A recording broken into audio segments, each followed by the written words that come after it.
Olá, eu sou Bruno Ezivac e hoje eu vou falar sobre uma coisa muito polêmica que se refere basicamente às cadeias da matriz de controle, mais especificamente a um dos agentes que mais é usado contra nós, que seria as chamadas cadeias douradas, de acordo com os guias espirituais que nos trazem informações douradas pelo sentido de fazer parte aí da espiritualidade. Acompanhe.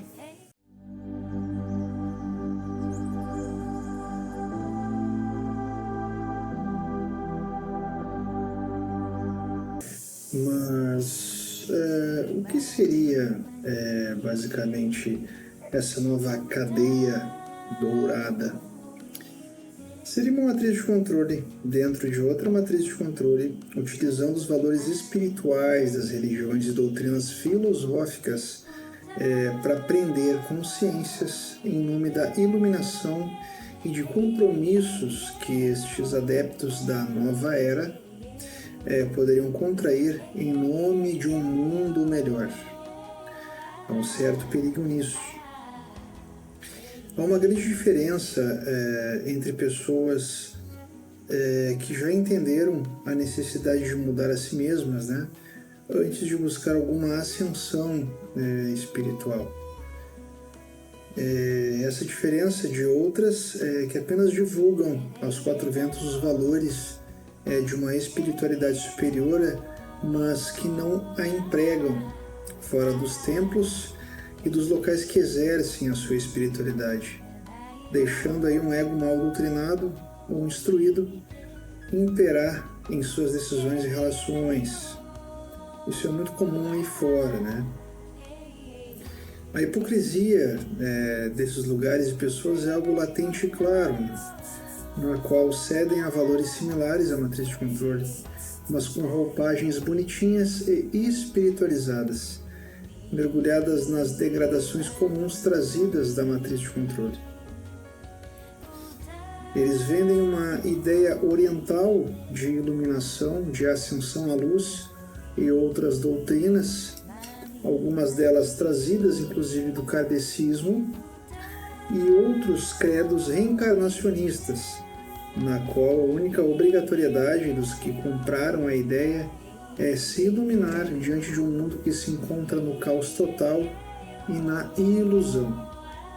Na verdade, eles sabem que é quase impossível um ser humano normal ele conseguir o estágio de iluminação na Terra, porque a Terra ela não foi feita para esse tipo de trabalho. Na verdade, quando um espírito ele se propõe a estados de iluminação, ele é preparado em outros orbes muito diferentes da Terra. Então, erroneamente, os governos secretos eles trazem essas doutrinas de iluminação para os encarnados, para que eles talvez até comprem a ideia do kardecismo de forma mais fácil.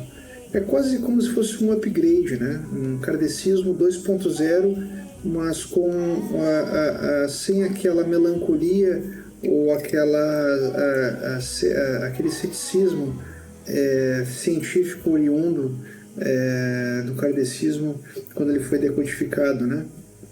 É uma coisa mais bonitinha, mais moderna, mais até gourmetizada, digamos assim, para que haja uma aceitação maior do que é realmente a espiritualidade na Terra hoje.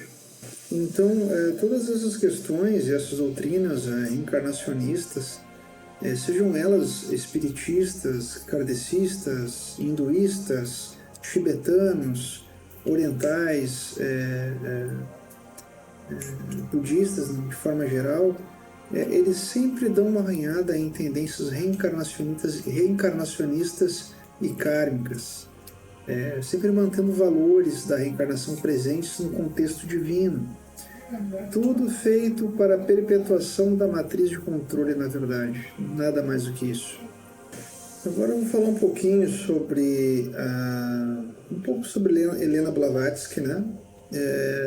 E o que ela foi fazer no Tibete.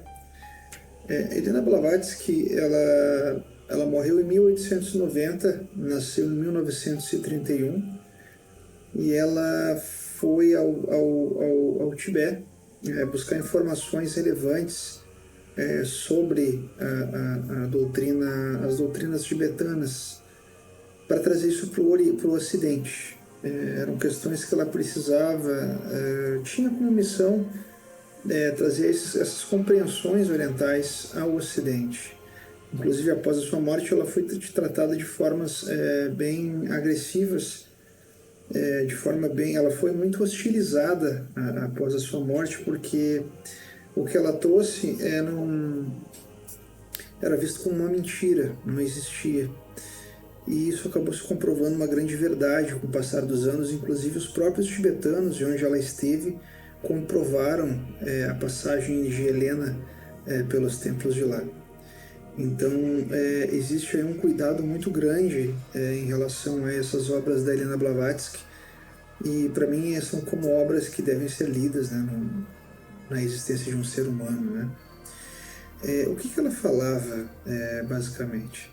Ela falava que, de acordo com o Bardo Todol, que seria o livro dos mortos tibetanos, ela dizia que, basicamente, o ser humano deveria evitar reencarnações desnecessárias diante das doutrinas sábias, né, das antigas sabedorias tibetanas, que um ser humano deveria absorver para que ele pudesse discernir o que seria ilusão dentro do contexto que aquele ser humano vive aqui na Terra. Ou seja, ela já estava nos dando uma pista, nos trazendo conceitos de que essa realidade ela é projetada de algum outro lugar, e a gente pode traduzir dessa forma, digamos assim, e por ser traduzida projetada de outro lugar, nada mais nada menos que ela é compreendida como uma ilusão projetada de dimensionalidade terrena.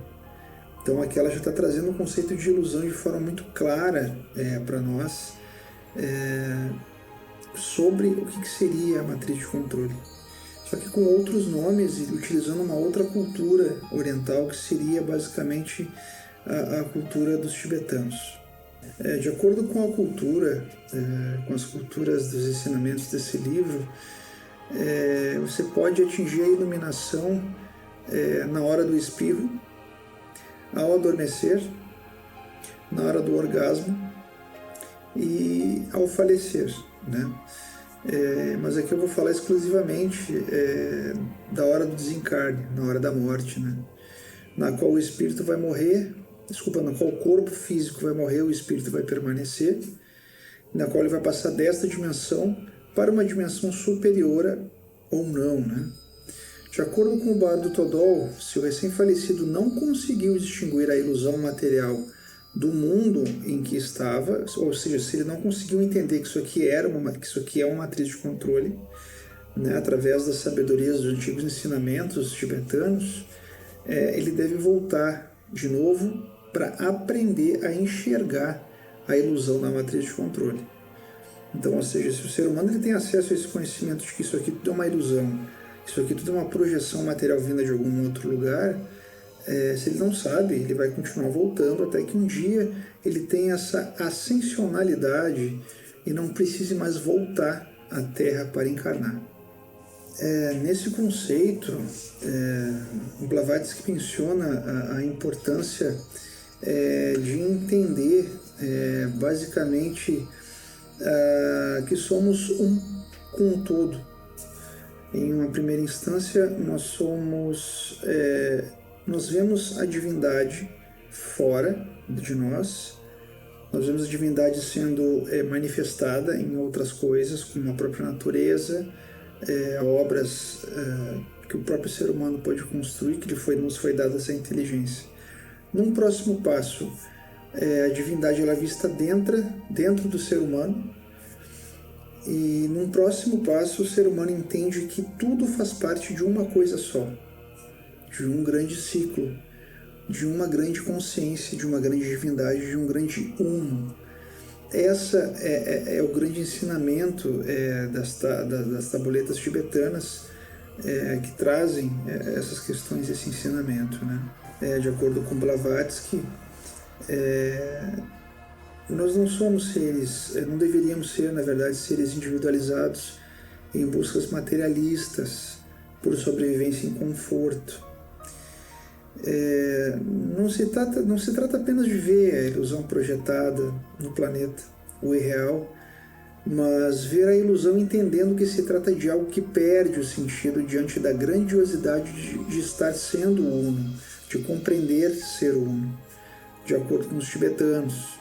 Neste ponto, os arquitetos da matriz de controle, mesmo com os condicionamentos culturais e tecnológicos forçados às nossas consciências, que hoje é a realidade da Terra, entendem que a espiritualidade deve ser encarada como algo lúdico e real, de forma proposital, rebaixando valores essenciais para uma consciência expandida, ou seja, é proposital que a matriz de controle ela degrade a espiritualidade, enxergue isso como algo sem a menor importância diante do mundo material que a gente vive hoje.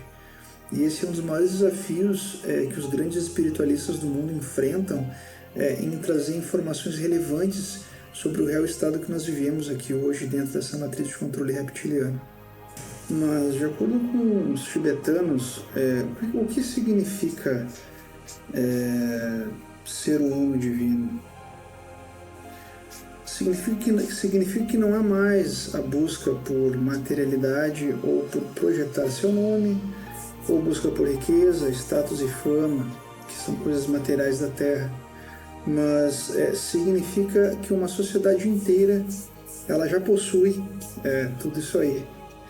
Ela não precisa mais dos preceitos de sobrevivência que hoje é a Terra. Hoje a gente busca dinheiro, busca formas de nos manter o mais possível próximos a um bom conforto, uma vida estável, uma vida de riqueza. É o que hoje a matriz de controle vende, né? Para que a gente consiga chegar nesse patamar, para que essa busca ela nunca termine.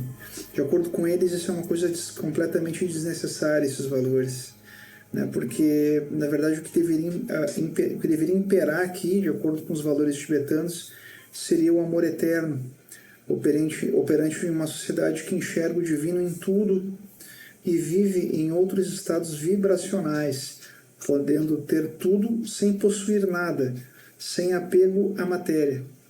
Então você vê o contexto como ele é um pouco mais diferente quando estamos falando apenas de valores voltados para o divino, onde não existe mais a materialidade. Na verdade, a materialidade existe como ponto central da matriz de controle, e a espiritualidade e esses conceitos é visto como algo secundário, terciário. Com a visão dos tibetanos, na verdade, a espiritualidade ela é vista como algo central, e dentro deste algo central, a matéria ela é administrada em cima dos preceitos de amor, o que na verdade deflagra uma sociedade totalmente unânime e fraterna a tudo que as dificuldades que nós temos hoje. Nós não teríamos mais fome ou guerras ou doenças se tivéssemos uma sociedade arraigada nesses valores. Se fizermos aí uma comparação da espiritualidade tibetana com a espiritualidade ocidental que nós vivemos hoje, a gente vai ver que nós temos hoje uma espiritualidade totalmente deturpada diante dos valores orientais, porque para eles a matéria ela só deveria ser usada como uma auxiliar da passagem de um ser humano aqui. Ela não deveria ser usada como algo central, algo que seria o objetivo. Na verdade, nós usamos a matéria como objetivo, sendo que essas sabedorias tibetanas elas utilizam a matéria como um meio de se atingir outros objetivos espirituais.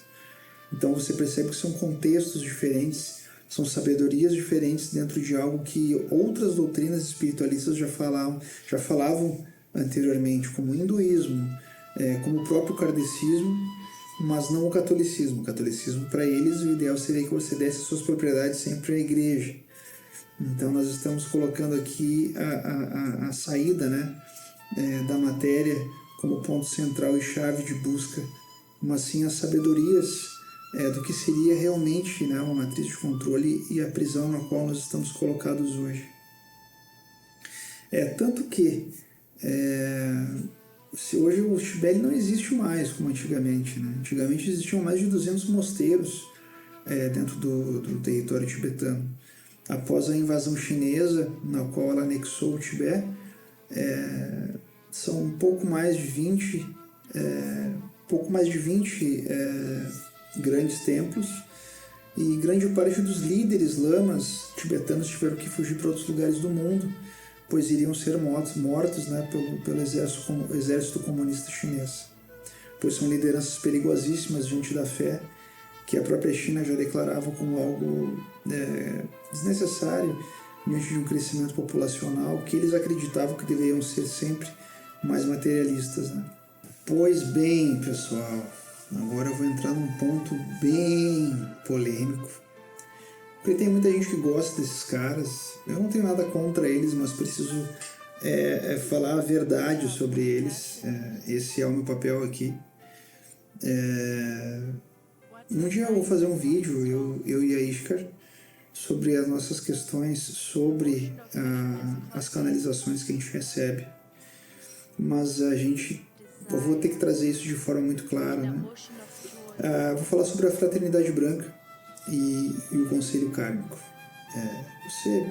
Vou tentar ser o mais rápido possível sobre isso, mas as informações que eu tenho, elas são bem relevantes, tá? Então, prestem atenção. Aqui a gente se depara com uma problemática grande por parte de valores devocionais que nós humanos temos, né? Que são usados contra nós mesmos, contra a própria humanidade, para perpetuar a matriz de controle através do karma e as reencarnações. Aqui a necessidade da adoração ilusória a uma deidade ou seres superiores de luz sacrifica quase que por completo a capacidade do ser humano de pensar e entender em que contexto nós realmente estamos dentro de uma matriz de controle. Veja bem, essa necessidade, né, de adoração ilusória, de acreditar em algo, seja esse ser iluminado ou não, até mesmo seres humanos são adorados aqui hoje, né? Nos coloca em uma condição difícil de discernimento sobre o certo e errado, ainda mais depois de trazer os conceitos de conselho kármico, né? De acordo com as descrições do que seria o conselho kármico, ele é composto por espíritos ascensionados que venceram as batalhas materiais, se tornando os senhores do karma, que têm o direito de julgar o karma alheio pelo seu nível de sabedoria adquirido em suas encarnações na Terra, até a sua ascensão ou iluminação. Olha que prato cheio de adornos verbais sobre as belezas espirituais da vida e as grandes iluminações. Não estou falando que ser iluminado e ascensionado é ruim, tá? Mas eu estou dizendo que isso aqui está sendo usado para trancar você aqui mais tempo. Essa é a grande verdade, né? Para mim, né? Serve para convencer pessoas para voltar e voltar e voltar, né? Seguindo os exemplos desses grandes mestres iluminados com suas vestimentas esvoaçantes de lençóis divinos. É uma mentira, uma grande ilusão, uma besteira, né? Criada, não digo criada, mas é como eles se apresentam para trazer essa ideia de que é importante nós estarmos sempre nos lapidando. Uma grande bobagem. Nestes conselhos, Portia, Kuan-Yin, Lady Nada e Saint-Germain fazem parte deste projeto de medir e julgar os karmas alheios para perpetuar a matriz de controle. Mas você quer saber a verdade? Eu vou dizer, e não vai ser muito agradável. A Fraternidade Branca hoje, ela trabalha sobre as ordens da Ordem do Dragão Negro, para quem ainda não sabe. Eles, os mestres ascensos, estão presos com nós aqui. Eles não conseguem sair daqui também, assim como nós também não conseguimos. Então eles não podem falar tudo o que sabem, eles não podem trazer informações relevantes sobre o que é isso aqui, até porque eles sofrem retaliações diretas dos próprios draconianos que governam a Terra. Então vocês não sabem, mas é o que nos trazem de informações. Os próprios mestres ascensos, eles precisam trabalhar ajudando a humanidade, Sim, eles fazem isso, mas eles fazem isso sobre a tutela e a autorização de seres que são negativados, que não trabalham para a luz, ou que trabalham para os deuses criados por eles. Então, até mesmo isso pode ser usado contra os encarnados aqui, para que continuem encarnando na Terra de forma indefinida. Mas não se assustem, não briguem comigo, que na verdade eles também não são a favor do que acontece hoje na Terra, tá? Eles não são nem um pouco a favor, mas eles precisam nesse momento obedecer às ordens desses seres, que não são nem um pouco amigáveis e tão pouco amorosos, digamos assim, né? Então eu sugiro que vocês repensem as suas ligações com a Fraternidade Branca, pois por mais bem intencionados que esses caras sejam, eles trabalham como agentes duplos aqui, tá? Essa é a grande verdade, tá? Ajudando uns, eles ajudam sim, muitas pessoas, e omitindo informações cruciais, né, para a queda da matriz de controle e os processos kármicos de sofrimento sem o menor sentido ainda existentes na Terra que perpetuam a matriz de controle. Então eles trabalham como agentes duplos. E vou dizer mais para vocês, eles não são os únicos. Grande parte desses seres que trabalham nos bastidores da Terra, eles sabem o que acontece nos bastidores, mas não podem nos falar nada. Mas aqui está sendo aberta essas questões de forma bem clara, porque chegou o momento da gente expor isso. Eu acho que chegou a hora da gente dar um checkmate nessas questões e trazer informações realmente relevantes. Então é isso, minha gente. Eu vou ficando por aqui. Agradeço a presença de todos, né? Deixem aí o seu joinha, liguem o sininho, me siga, que logo a gente vai estar postando mais coisas. Valeu, muito obrigado.